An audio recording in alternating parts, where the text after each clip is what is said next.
이 하나님께서는 어느 시대나 또 어느 곳에서 태어났든지 간에 하나님의 거룩한 사랑의 호흡이 들어간 사람은 반드시 하나님 말씀을 들을 수 있는, 또 그가 책망을 들을 수 있는 기회가 주어졌다.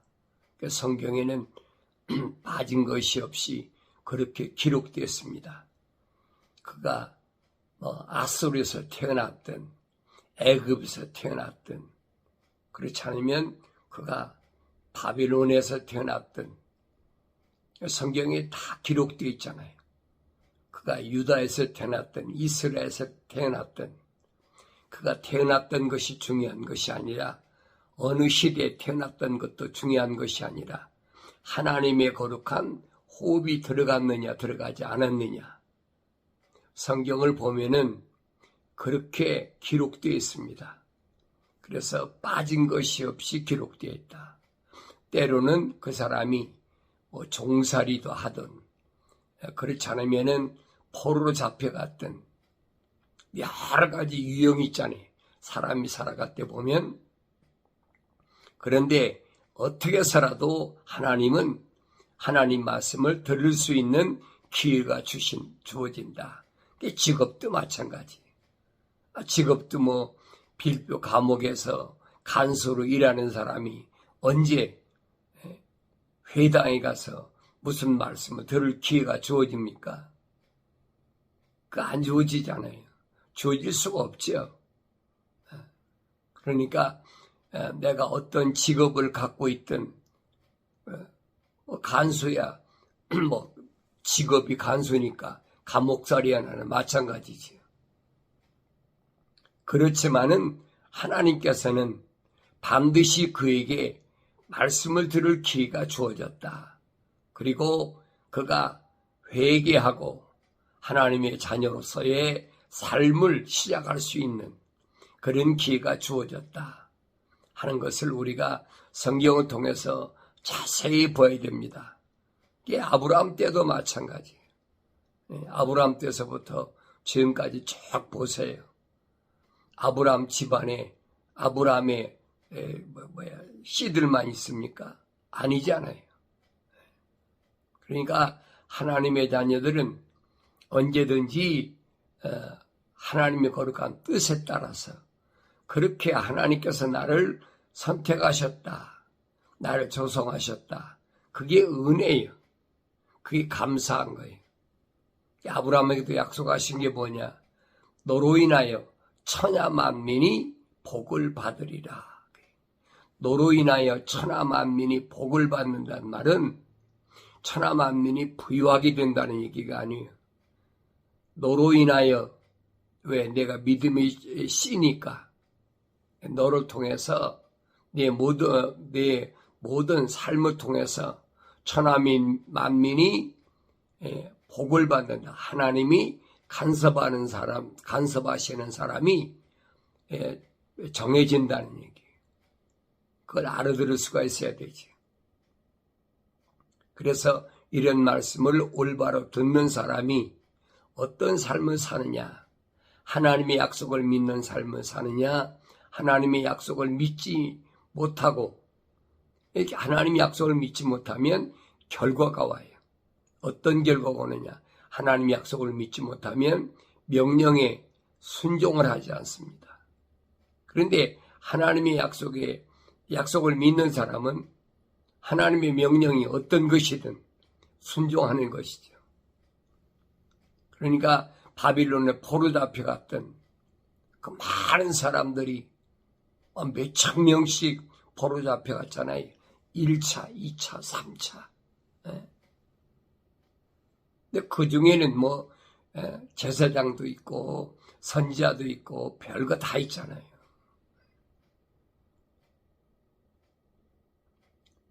남녀노소 누구 할 것 없이. 그런데 그 중에도 하나님의 약속을 믿는 사람은 하나님의 명령에 절대 순종하는 거지. 포로 생활이 중요한 것이 아니에요. 그러니까 내 삶이 하나님의 약속을 믿느냐 안 믿느냐 그겁니다. 그래서 사도들이 뭐라 합니까? 하나님의 명령에 내가 약속을 믿으면 예, 약속을 믿지 않으면 아니요, 둘 중 하나 결정하라는 거예요. 거기 변명하고 핑계대고 그런 소리 한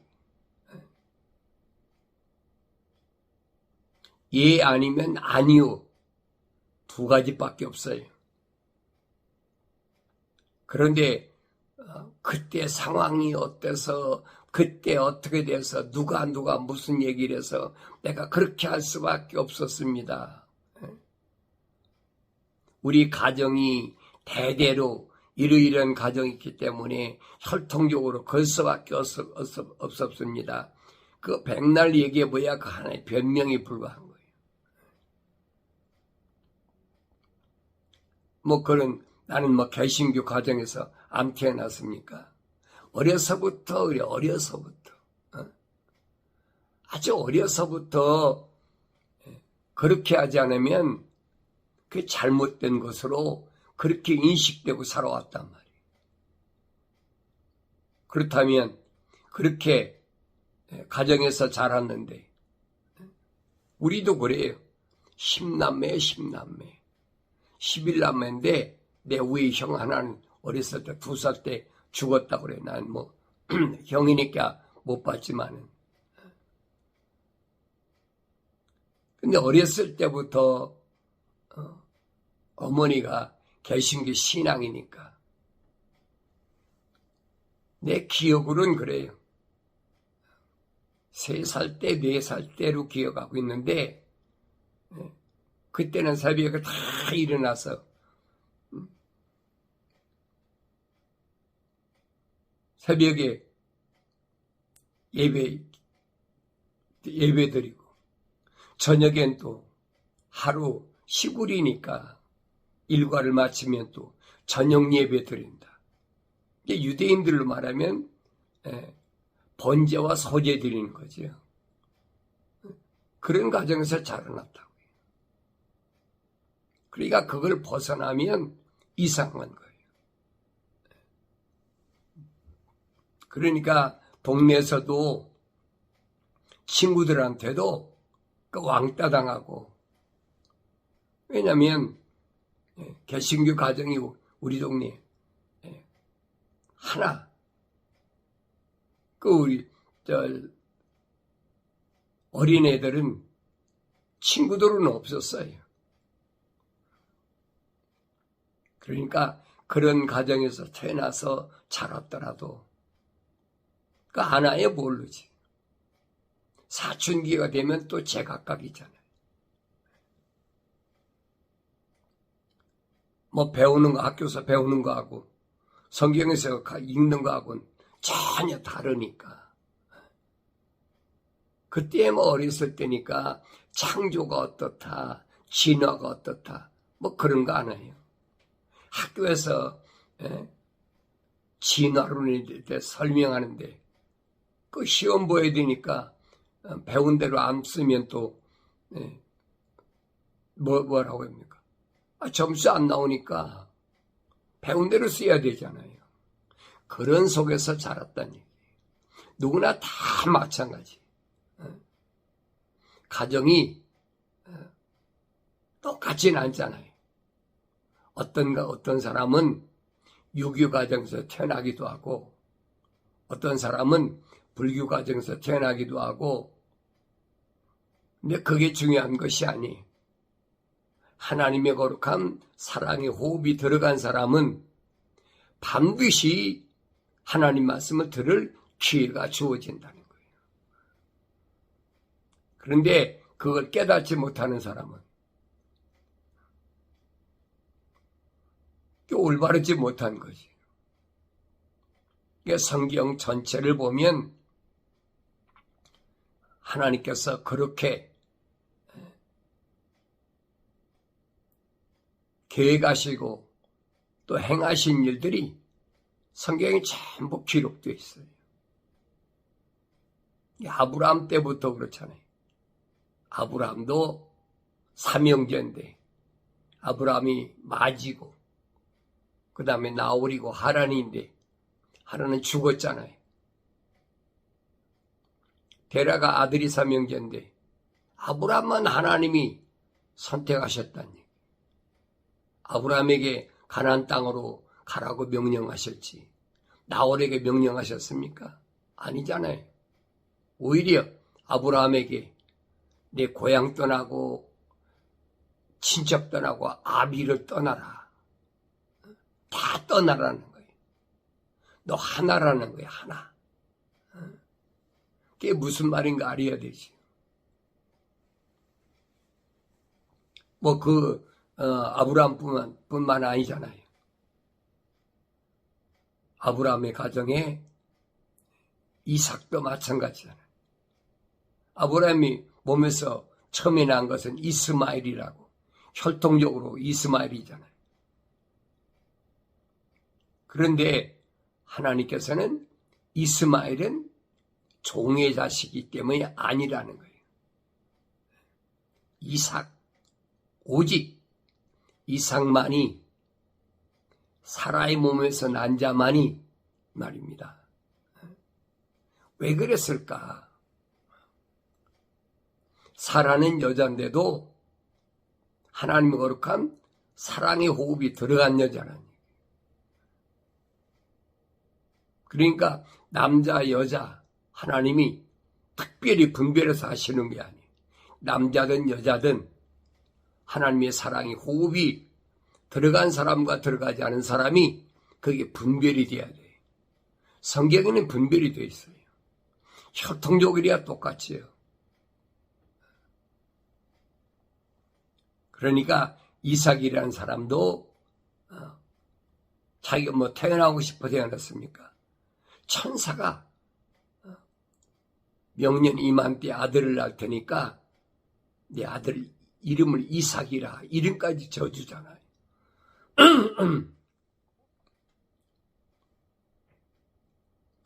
아브라함이 또 이삭만 낳습니다.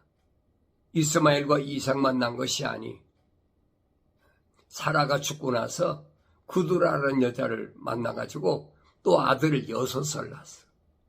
그 전체가 8이야. 8형제 가운데 오직 누구만? 이삭 한 사람만. 그게 우에 있는 우리 어머니 사라가 난 이삭이라. 상속자. 우리는 다 이삭과 같은 자다. 사도 바울이 분명히 설명해 주고 있잖아요. 이 말을 믿지 못하면 그 사람은 예수 믿을 자격이 없는 사람이에요. 아니 사도들이 증거한 말씀을 믿지 못하고 하나님의 아들이 와서 증거한 말씀을 믿지 못한다면 그 사람이 하나님과 무슨 상관이 있습니까? 어느 시대, 어느 가정에서 어떤 환경에서 태어난 것이 중요한 것이 아니란 얘기.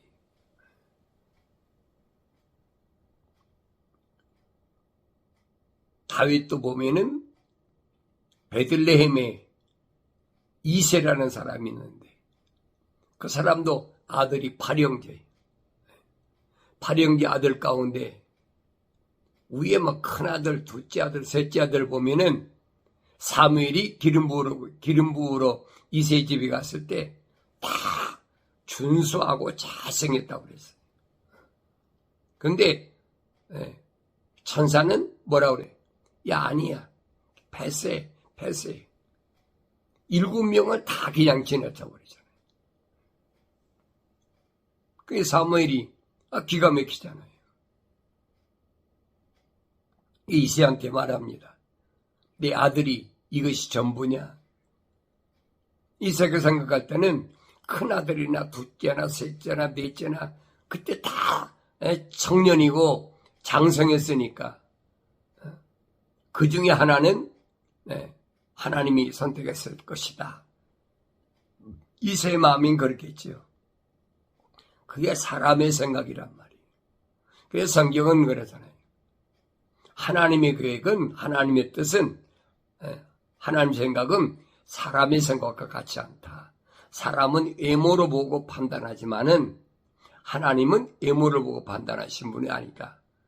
그 안에 거룩한 하나님의 사랑의 호흡이 들어갔느냐 들어가지 않았느냐 그걸 보신다는 얘기.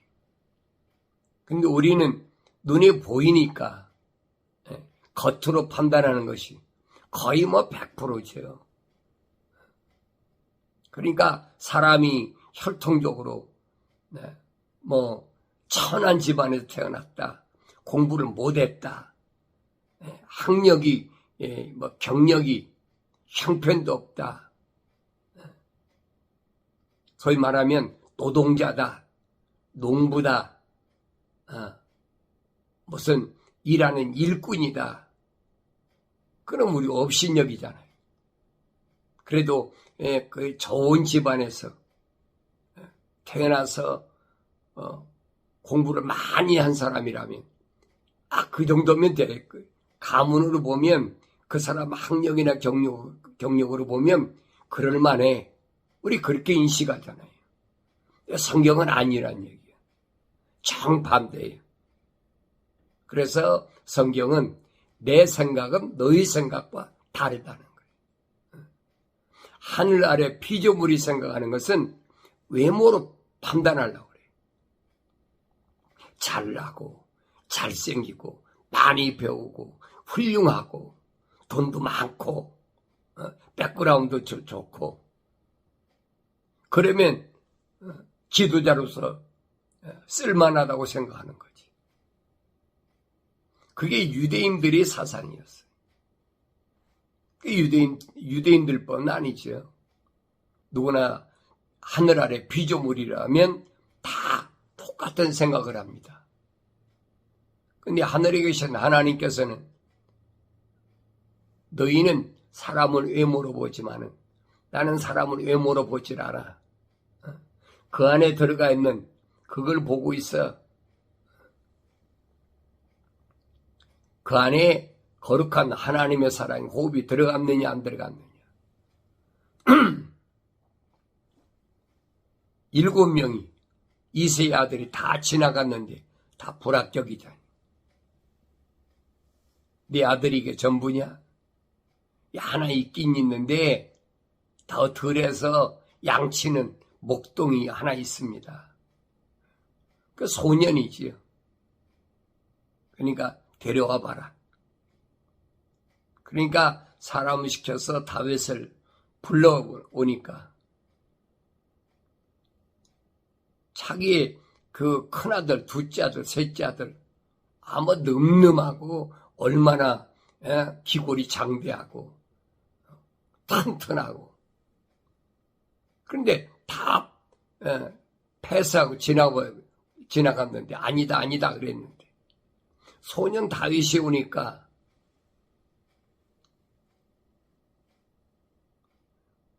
천사가 뭐라고 그럽니까? 야 크다. 내가 기다린 사람이 그란 얘기. 너를 왜 이새의 집에 보냈는지 잘 보란 얘기. 그는 내 마음에 합당한 자라 그랬어요. 소년 다윗을 보고 그는 내 마음에 합당한 자다. 그게 소년 다윗에게 기름을 부은 거예요. 그러니 여러분 생각해 보세요. 위에 7명은 형들이 뭐라고 그러겠어요? 다윗을 좋게 보겠습니까? 다윗은 미움의 대상이지요. 이렇게 튼튼하게 잘생긴 우리는 놔두고 자꾸 들에서 양이나 치던 소년 다윗에게 사무엘이 기름을 부었다. 그게 미움의 대상이에요.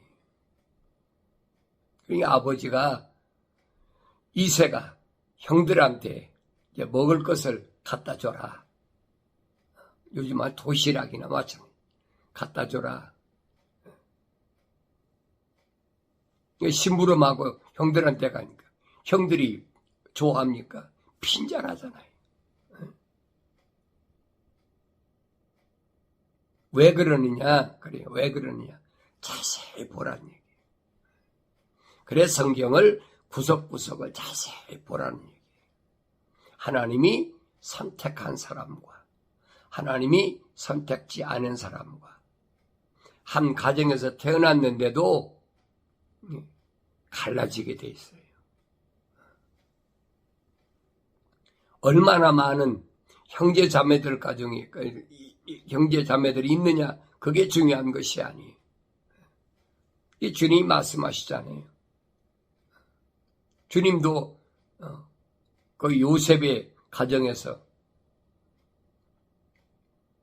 내적으로 보면, 어머니를 보면은 거의 한 5형제, 거의 누이들까지라면 거의 뭐 누이들이 몇 명인지 모르지만은 전부 합치면은 한 6, 7남매 되겠죠. 근데 유일하게 예수만 하나님의 거룩한 성령으로 잉태해서, 그러잖아요. 요셉의 혈통이 인간의 혈통이 아니란 말이에요.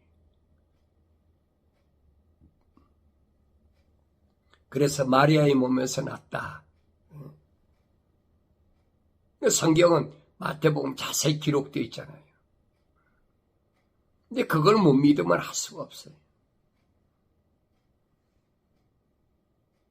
하나님이 약속하신, 하나님 명령하신 대로, 하나님 명령하셨다고 그래서 하나님은 내려오셔 명령하십니까? 다 천사를 통해서. 그래서 하늘에 사신 천사, 그래 천사란 말이 붙는 거예요. 하나님의 그 사신 전달자. 언제부터? 첫사람 아담이 하나님 동산에서 쫓겨나고서부터는, 그때부터는 하나님 보면 피조물은 죽어요. 사람은 하나님 볼 수가 없어요. 그러니까 누굴 통해서 하나님은 하나님 거룩한 사랑의 호흡으로 조성된 사람을 관리하시느냐, 간섭하시느냐. 미카엘 천사, 가브리엘 천사, 물의 천사, 불의 천사. 요한계시록까지 읽어보세요. 물을 다스리는 천사, 불을 다스리는 천사. 그래서 거룩한 이스라엘 민족들을 하나님께서 출애굽하실 때 밤에는 불기둥으로, 낮에는 구름기둥으로 정확히 기록되어 있잖아요. 모세가 능력이 있어서 그들을 광야로 인도한 것이 아니라 이 말이에요. 지도자는 모세지만은 거의 한 200만 가까이 되는 모세지만은 누가 도왔느냐? 밤에는 불의 천사, 낮에는 물의 천사. 그걸 여러분이 올바로 안다면 하늘 아래서 일어난 모든 일들은 이 천사들의 손에 의해서 지금까지 이루어졌고, 우리 주님이 다시 오실 때도 마찬가지. 천사들에 의해서 하나님의 계획이 이루어진다. 그래서 그때 미카엘이 일어나리니 이는 네 백성의 자손을 위하여 일어서는 위대한 통치자라. 그렇잖아요. 마지막 때도 거룩한 백성들을 위한 통치자가 미카엘이 일어난다. 이 천사장을 보면 성경에 그래서 요한계시록 힘센 천사, 또 6날개를 가진 천사, 에스겔서에 보면은 4날개를 가진 천사, 2날개를 가진 천사, 아브라함에게 나타난 천사는 날개가 없는 천사. 성경을 자세히 상고해 보라고요. 믿음의 조상이라는 아브라함에게 날개가 없는 천사가 사람이죠. 세 사람이 왔다고 그랬잖아요. 이런 일들은 아브라함 때문에 있는 게 아니에요. 세상 끝날까지 있어요. 끝날까지. 또 고난의 때가 있으려니 그것은 민족이 생긴 이래로 그때까지 결코 없었던 것이라. 그때 내 백성이 구제될 것이니 곧 그 책에 기록되어 발견될 모든 자들이라 그랬어요. 책에 기록된 자. 어디에? 생명의 책에 기록된 자. 하늘나라의 생명책에 기록된 자. 사도 바울은 그렇게 표현했어요. 하늘의 시민권을 가진 자다. 그랬어요. 이게 가장 적절한 표현이죠. 왜? 바울은 로마 시민권을 가졌으니까 시민으로서의 권리, 하늘의 시민으로서의 권리, 거룩함, 하늘나라 하나님의 자녀로서의 권리, 그 생명책 기록된 자들이라는 거예요. 그러면서 땅의 흙 속에서 잠자는 많은 사람들이 깨어날 것이며 부활을 얘기했잖아요. 약속했죠. 주님도 말씀하시죠. 선을 행한 자는 생명의 부활로, 악을 행한 자는 사망의 부활, 저주의 부활한다. 얼마는 영원한 생명을 얻겠고 그랬죠. 이게 첫째 부활이에요. 마지막 나팔에 첫째 부활할 자. 또 얼마는 수치와 영원한 모욕을 받으리라. 이건 뭐예요? 마지막 부활. 심판의 부활. 이건 뭐예요? 악을 행한 자는 그렇죠. 악을 행한 자는 저주에 부활하리라. 구약이라고 따로 있고 신약으로 따로 있는 것이 아니에요. 전부 연결되어 있다. 하나다. 왜? 하나님은 한 분이시기 때문에. 그래서 마귀가 제일 떤다는 거예요. 사도들이 증거하잖아요. 마귀가 제일 떠는 게 뭐냐? 하나님은 한 분 하나님이다. 그러면 마귀가 원하는 건 뭐? 분산시키는 거지. 성부 하나님, 성자 하나님, 성령 하나님 분산시키는 거예요. 그거 좋아하는 거예요, 마귀가. 우리는 거기 속아왔잖아요. 지금도 속고 있잖아요. 속지 말라는 얘기. 말씀하시는 분은 하나님 한 분이에요. 아들 예수도 와서 뭐라 그럽니까? 나는 아버지의 말씀들을 그들에게 전했습니다. 그렇잖아요. 성령께서 뭐라고 말씀하십니까? 주님 말씀하시오. 성령 그가 오시면 내가 너에게 한 말들을 그가 기억나게 할 것이다. 따로 주시는 것이 아니에요. 하나님 말씀은 하나예요, 여러분. 그래서 하나님 거룩한 사랑의 호흡으로 조성된 사람도 그가 어떤 가정에서 몇 남매 가운데 몇 형제가 태어났던 그게 중요한 것이 하나라니, 하나. 한 사람 한 사람. 그래서 에서와 야곱인데도 어머니 배에서 쌍둥이로 태어났는데도 에서는 미워하고 야곱은 사랑했다함과 같다라고 성경은 분명히 증거하고 있어요. 아무나 경건의 훈련에 참여하는 게 아닙니다. 많은 사람이 참여하는 게 아니에요. 중요한 것은 한 사람 한 사람. 이 아침에 하나님께서 나에게 주신 이 말씀이 뭔가 올바로 깨닫는다면 많은 사람 필요치 않아요. 하늘 아래에서 피조물들은 많은 사람이 필요할지 모르지만은 창조주 하나님은 거룩하신 하나님의 사랑의 호흡으로 조성된 그리고 책망받고 회개하고 성령받은 한 사람 한 사람을 하나님은 원하신다. 그를 가리켜서 내 아들아라고 부르시는 음성을 이 아침도 들으시길 바랍니다.